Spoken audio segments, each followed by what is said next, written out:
What's going on, guys? I am back with another video. If you guys don't know, or you new to the channel, my name is Keith. My company is Genetically Modified Dragons. I've been breeding bearded dragons for about 15 years. Since then, I've got into some other projects. I had ball pythons for a while, got out of them. Had fat-tailed geckos. I bred pictus geckos. What else? Crested geckos. Now I currently own bearded dragons still. I have one ball python. I have spiny tail iguanas, a couple different species. I have pelieres. I have bakeri. I have conspicuosus, and I have orderina over here. I have 1.2 orderina. I only have one conspic right now. I have two bakeri, and also have I have about 3.4 pelieres, and then I have the Honduras black chested. I can't think of the name of them right now, the scientific name. Let's see if they're in here. Well, I know they're in here, but they're not out. They're hiding.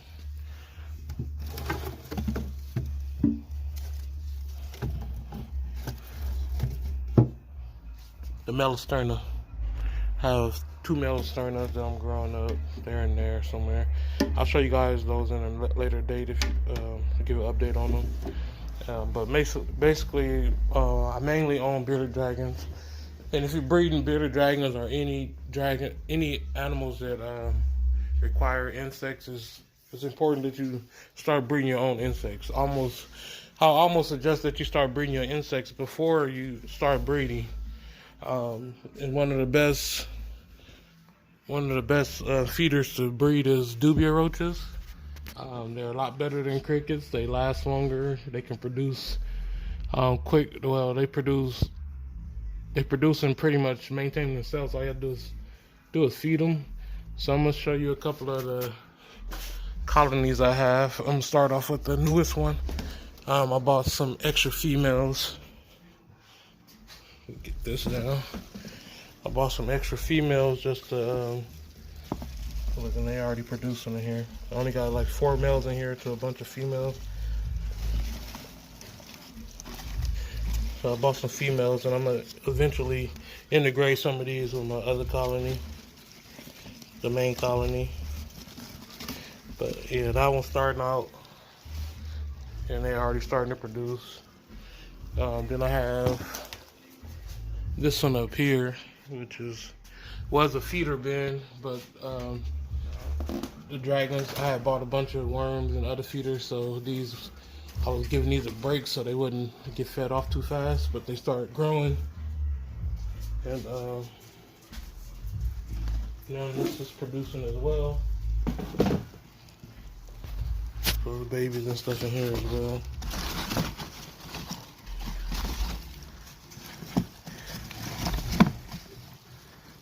Yeah, starting to thrive.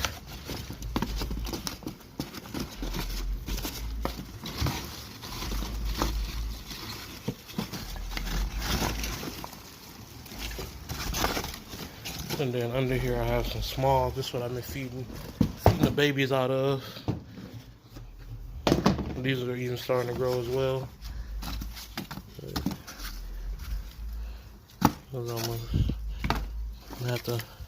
gonna have to sort some more babies out to add to here, but there's still a couple more days of feeding in here. But yeah, very important to breed your own feeders.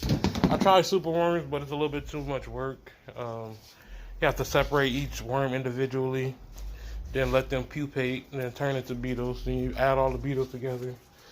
Then you let the beetles stay in whatever substrate and vegetables for a certain amount of time. Then you separate those out, and then you got to keep an eye on the substrate to make sure that eggs are hatching inside of there, and then you can barely see them. So it's a lot of work with super worms, but if you have the patience to do it, it'd be well worth your time, especially now that it's harder to find bulk super worms since COVID has been like a shortage. But yeah, if you have time to do the superworms, you go ahead and do it. Mealworms is a lot easier. You can leave them all together, and some of them turn into beetles. Like, well, this beetle already dead, but you just leave those out. There you go. And they turn into beetles, and then the beetles produce. But the superworms is you have to separate each individual to let them pupate. And when they pupate, they look the same, but a little bit bigger. This is a pupae right here. And then after this, they turn into a beetle. So, and the beetle, when it first turn, it'll be white like this right here. Same for mealworms and superworms, but the superworms just need to be separated in order for the worms to go through the process. But today we're gonna talk about dubia. Now we're gonna go to this main colony over here. You can see there's a lot more adults in here. I feed them a little bit differently, just so I can keep them producing. But you can see there's a lot more in here. And that's the colony that I sort. I only go through this colony probably like once every 2 months. If I need some before that, I'll buy them so that I won't deplete my stock. So yeah, very important, breed your own feeders. Today is Saturday. I don't know if the video is going to be uploaded by today or not, but if it is, that'd be fine. It'd be perfect. But tomorrow will be Sunday, and I got to come in here and clean everything. Had a long work week. But like the last video I did was the Peliers. They ready to eat some more. But today I'm going to be doing mainly greens, and then tomorrow I'm cleaning and feeding protein. So dubia roaches, mealworms. I got to place another order of mealworms because I'm almost out. I also found a place for superworms, so don't ask me what place it is because I'm not going to tell you unless the place want to give me a discount and work with me. I'm not going to be giving out any names of any places I get my feeders from unless it's self-sourced like me. Like the dubia, you buy dubia and just raise them up and let them do their thing, and then you have your own colony and a feeding source. But for me right now, outsource a lot. I'm trying to cut back on that as much as possible. Once I get my new place, I'm gonna probably try superworms again. Set up an area where I can just breed all my insects. So breed mealworms, superworms, dubia roaches, and stuff like that. So once I be breeding all those different feeders, my profit margin on the actual animals will go up a lot. Because right now, if you ever bred even just one bearded dragon clutch, you know how much they eat and how much money it costs to feed the animals, especially if you're doing it all from buying feeders. So again, if you're looking into breeding, it's almost more important to breed your insects first, and then get those going very well, and then raise up your dragons while you continue to raise your feeding stock, your whatever it is you're gonna breed, superworms, mealworms, dubia roaches. Any little thing that you breed on your own is gonna help you tremendously once the babies come. And the less you have to put into feeding them, cost-wise, the more profit you're gonna make.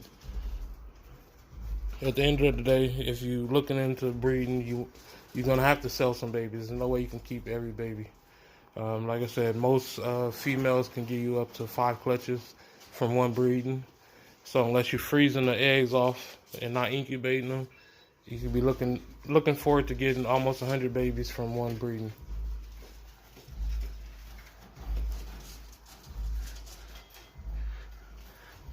So I used to have about probably like 4 different colonies. If you guys go look at some of my old videos, and I had like sorting videos and stuff like that. The reason I don't do the sorting videos and stuff no more, because the frass from the dubia roaches, they make me sneeze and cough and make my throat itch. You can develop like an allergy to the frass, so I do it off camera now. Later down the line, I might do it again once I have more space to do it in a ventilated area, so that I'm not breathing in so much. And a lot of times I have to use an aerator, a little mask to even work with them. So even in the old videos I was using it, but just talk on the camera, you have to take it off and put my hand near my face after touching the roaches and stuff. So I was still sneezing and stuff with the mask because I was trying to do the video. So I haven't been doing any videos on the roaches for that reason. But if I do the videos, it's like a feeding video, or just like I did right now, just a little quick little glance through the colony.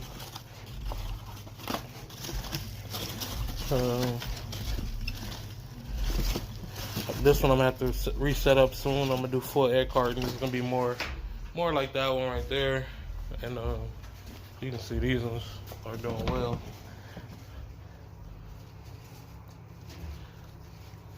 Rothschild fruit, water gel.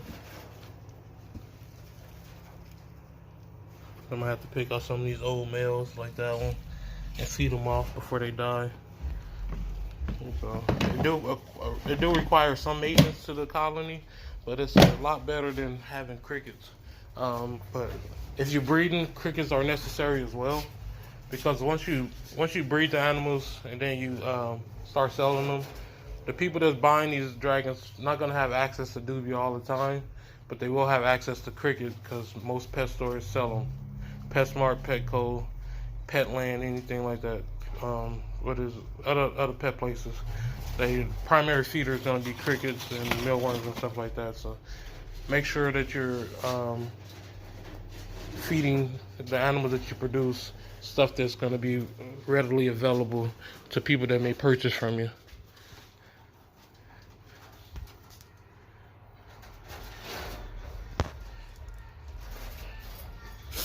But yeah, I just came in here to feed greens. I had the greens. I already started on this side over here. I gotta get the greens. And feed these guys on this side, and then tomorrow I'm cleaning. But today this video was just about bring your own feeders, and dubia being the best one to really focus on because it's so simple. Like I said, you buy like a 1,000 count dubia roaches, set them up in a bin similar to this. A dark bin would be better, like a black one. Only thing with the dark ones is they have a little bit more texture, so they can climb a little bit on the dark ones versus the clear ones. So if you do get a clear one, just keep it in a dark place. Put egg cartons in there, keep some type of moisture in there, either carrots, you can do different type of vegetables, and some type of premium Rothschild. I like to use dubia diet. That's what I use. And sometimes I throw carrots in here, but they don't really eat the carrots unless they're very thirsty. So I do bananas, apples, sometimes oranges. But yeah, you could do just plain water gel as well. The little crystal gel. Let me show you. These little water crystals. It looks like that. And then you about a teaspoon of that make a full jar of this, like a gallon. And it's a gel, and they just go to that and drink it, and it prevents them from drowning. But yeah, I'm gonna go ahead and end this video here. Again, it was just to promote self production on feeders, especially if you're looking to breed. If you're not looking to breed, it's not necessary to do one of these. But if you do one of these, you can sell out of it once you get over your amount that you need. So if you have just like 2 dragons, 1 dragon, get a colony going in about 7 months. If you buy adults, those adults are going to be producing too much for you to feed to your animal, and those excess ones you can sell to like local pet stores or other people that have reptiles in your area. But yeah, tomorrow I'm going to doing a lot of cleaning. I'm not posting anything available right now. I'm looking forward to growing some of this stuff up that I have left from the last show, and I most likely will be doing a show in Pomona, California at the Super Show.